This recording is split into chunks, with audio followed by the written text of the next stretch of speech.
Hey, what's up guys? This is Anthony from Anthony's Customs, and for this review, we are looking at the SH Monsterarts Godzilla from 2004, part of the Final Wars, or not part of, it's from that movie. By the way, if you haven't seen that, it's worth a watch. It is quite an involved Godzilla movie. It's an interesting one, to say the least. A lot of characters, a lot of things going on in that one. But this is actually one of my favorite versions of Godzilla, just from seeing images of it. I'm not I just watched the movie recently because of the figure. I'm not that into Godzilla. I don't know that much about the monsters and stuff, but I know enough. And Bandai sent me this because you guys seem to like my reviews of these Monsterarts figures, so I got a few more to review for you guys, and this is one of them, but it happens to be my favorite, one of my favorite Godzillas. Let's do a quick question of the day. How mad, if you're a Godzilla fan, or otherwise, but particularly those people, how mad would you be if I said my favorite Godzilla was the one that had Matthew Broderick in it? As far as character designs, would that bother you? I wouldn't mean it, of course. I don't like that design, but I'm just curious. Okay, so this thing's actually pretty cool. It's one of the better Monsterarts figures that I've handled, maybe the best. I like it a bunch. So let's go ahead and get it off the stand and take a closer look. This guy it was Matthew Broderick, wasn't it? Like the American-made Godzilla movie that had him looking like a T-Rex, like a proper T-Rex, sort of. I didn't like that. Anyway, I think it was Matthew Broderick. 6.5 inches in that pose. Slight hunch, little bit of style in there, but not much. That's going to make him about 16.5 centimeters. We're going to do a quick size comparison against a Marvel Legends figure. Darwin here is just a wee bit taller than Godzilla in this pose. So, there you go. Okay, let's do another question of the day. A better one, maybe, than that other one, because that other one was mostly just meant to be funny. Of all of the monsters that Godzilla has been involved with, in any way, which is your favorite? You cannot pick Ghidorah. That's the rule for the question. You can't pick it. You have to pick a different one. So you could say, it's my second favorite, but it's this, if you have to. Okay? Alright, and also you can't pick Kong. No Kong, no Ghidorah. And also no Mecha Godzilla. I'm picking all the ones that I think most people would pick, because I want to know if you guys like the other monsters too. Okay, that's enough. Let's talk about the aesthetic. I love the flat finish on this guy. I love it. Action figures that have a matte to flat finish look so much nicer than ones that are plasticky. Not a real fair comparison there, but still. Love the finish on this guy. Paint job, very minimal. It's just basically the blades on the back, the spikes. And I have the video very bright because he's a very dark figure. So hopefully you can still see the spikes well enough up against the gray background. There you go. They look pretty good. His face, I think they did a good job capturing it. Looks nice. Eyes are painted well, mouth is painted well. Looks good. Claws, those look nice. Tootsies. His tootsies look pretty good. Yeah, it's a solid release. Minimal paint, but also I'm pretty sure it's like covered in paint. It's just not like a whole lot of detailing going on, but that's because it's Godzilla. There's not a whole lot of detail to do. But I think they captured the sculpt nicely. There's a little bit of wonkiness in his eyebrow on his right side, your left. Little bit of wonkiness in the sculpt there, maybe. But it might also just be shadows. I think it's just shadows. So yeah, I think it looks really, really good. It looks really good. I think it's a better looking figure than the most recent, current, contemporary Godzilla, so I'm pleased with it. So I'll give an aesthetic rating of 9 out of 10. A little bit gappy in the shoulders. Don't care for the gappiness up there. And there's not a whole lot you can do with it other than like just raise his arms up and then you don't see the gap on the top as much. But it does get quite gappy. And you can't really hide it as much as you would probably like to. So there's that. Now as far as accessories go, there are none. Unless my package was missing stuff, it does not have any accessories, so 0 out of 10. I really would like to get some of the nuclear breath.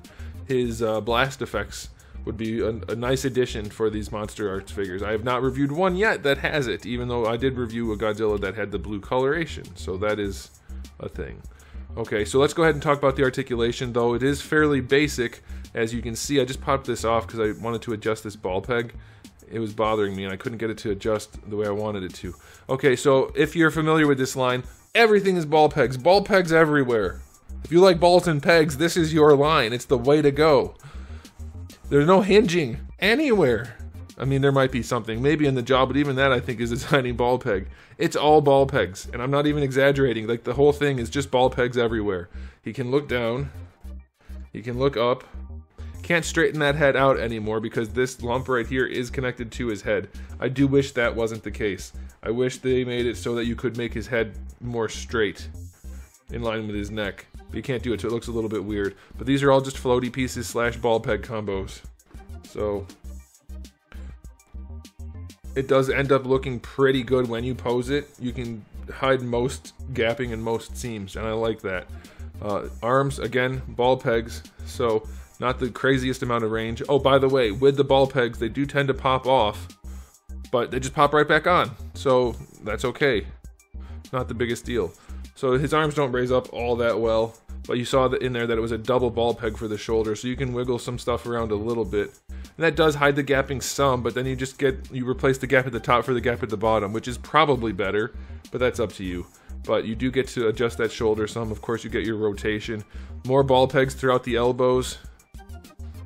Pretty good bend overall, I would say. You get your bicep swivel out of more ball pegs in the elbow. It really is just ball pegs and floating bits, but it works. Like, I take it. I think that's fine. If you bend it too far, it just pops off. You pop it back on, you're good to go.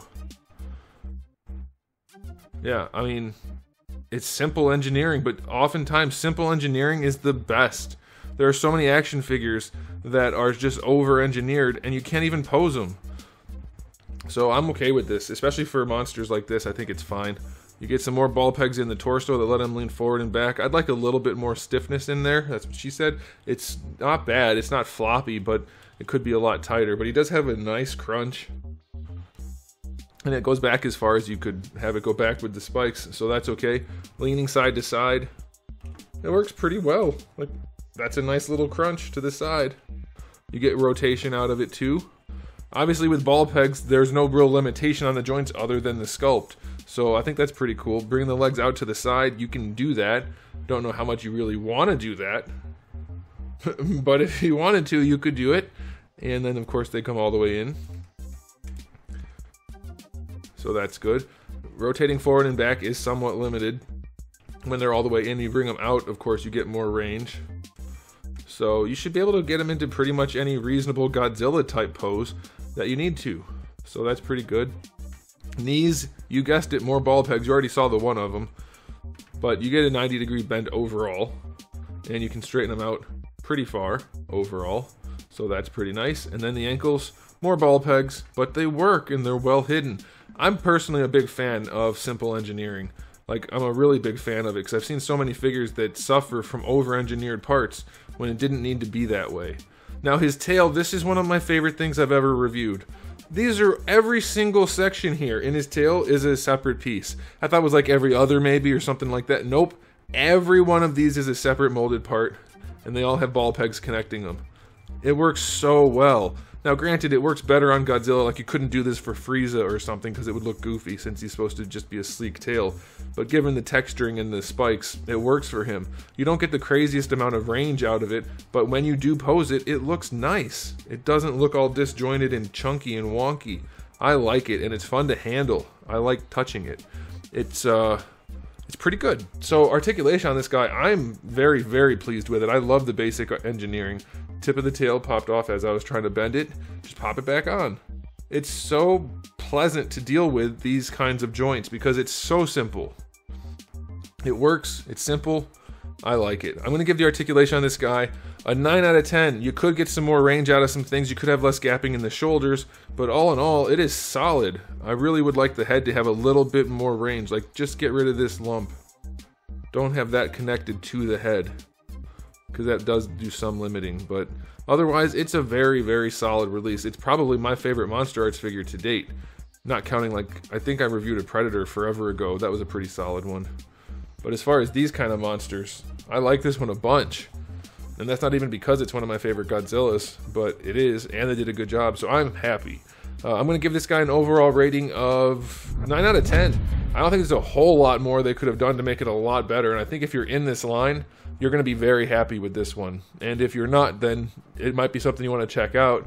Some people say they don't like the small scale. Well, it's like, okay, how big do you want Godzilla to be? Because he's supposed to be bigger than a skyscraper. So, or at least the same size as a skyscraper, depending on the size of the skyscraper. I think it's fine. It scales within itself. Like, you're not supposed to be mixing it with Marvel Legends. It doesn't make sense. So, yeah, I don't mind it being small. I think it's good. They pack in tons of detail. I like the articulation. It works well enough. I'm happy with it. So, yeah, I'm gonna go 9 out of 10. It's a good one. I think you should track it down. So there it is, guys. Thanks for watching. If you enjoyed the video, please do give it a thumbs up. If you didn't, give it a thumbs down. And if you haven't subscribed, you might want to. I have new videos almost every single day and thousands already on the channel. So make sure you come back for all of that. And in the meantime, keep collecting.